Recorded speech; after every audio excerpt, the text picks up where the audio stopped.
Otra de las dimensiones significativas que plantea Schleminson es la estructura.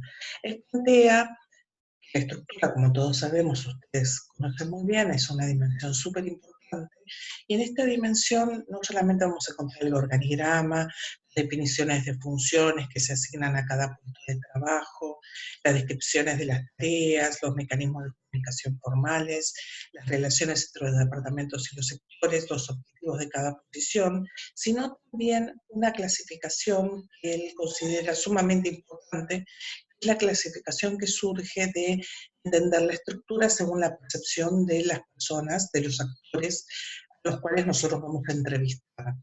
Entonces, de este punto de esta clasificación vamos a encontrar una estructura formal u oficial, que frecuentemente es escrita, que es graficada en el organigrama o en algún tipo de documentación. Es la estructura que la organización reconoce y oficialmente reconoce.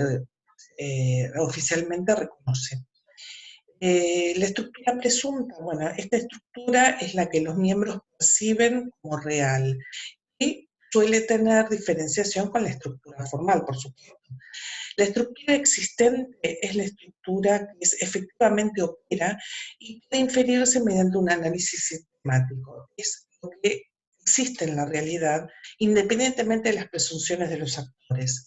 Y por el otro lado, la requerida, que vendría a ser la consensuada entre el analista organizacional y los interlocutores organizacionales. Bien, esta clasificación nos va a dar obviamente, una información que se obtiene en las entrevistas con actores de diferentes jerarquías y en diferentes funciones.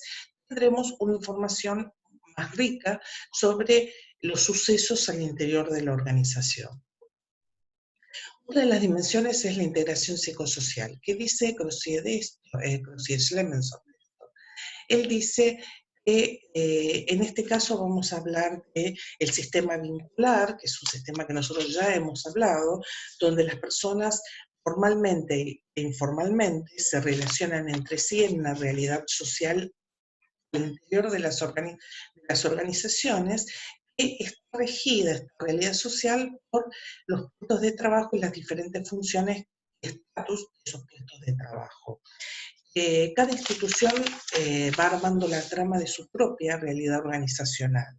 Él dice, en este sistema vincular nosotros estamos ingresando en el plano de las relaciones interpersonales, que se producen en una confluencia entre el mundo externo y el mundo organizacional.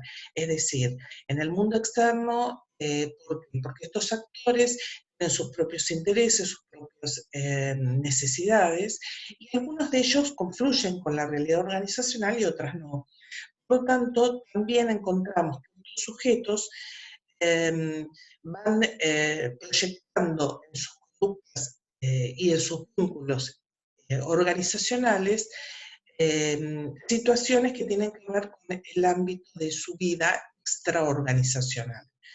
Estas relaciones también nos permiten indagar en las normativas que le dan sentido a las conductas y con las cuales la organización también va moldeando este sistema vincular interno. Entonces, lo importante de este sistema de integración psicosocial es que nos adentremos en todo lo que tiene que ver con los vínculos, ¿sí? Cómo se expresan, premios y castigos también, que la organización estipula según sean las conductas de los miembros, ¿sí? Qué es lo que se castiga, qué es lo que se premia, un sistema cuál es el sistema, digamos, de aprobación de las conductas dentro de la organización. Otra de las dimensiones es el aprovechamiento de los recursos humanos. Y aquí entramos en indagar cuáles son las condiciones de trabajo. Si ustedes recuerdan, administración de personal, los puestos de trabajo tenían tres características fundamentales. Una son las funciones, una segunda son las condiciones de trabajo y una tercera es el perfil. En este caso vamos a hablar de las condiciones de trabajo. ¿Por qué vamos a hablar? Porque hay que indagar cuáles son las condiciones de trabajo donde cómo se desarrollan las tareas, cuáles son las condiciones de trabajo. Bien, el salario, las, el lugar de trabajo, las normativas, los horarios de entrada y salida, eh, las posibilidades de hacer carrera, las evaluaciones de desempeño, es decir, todo aquello que hace a la vida dentro de una organización y lo que implica también el beneficio que obtiene un trabajador en contraprestación a sus funciones, ¿sí? Vamos a hablar de la satisfacción laboral o no dentro de la organización y por supuesto esto nos llevará también a indagar el clima organizacional y por qué aprovechamiento de los recursos humanos, porque en realidad lo que dice Schlemenson es que los recursos humanos nos sirven como un recurso sumamente importante para alcanzar los objetivos organizacionales. Entonces, lo que se está tratando de comprender es si la organización aprovecha este recurso humano con esta finalidad, ¿sí?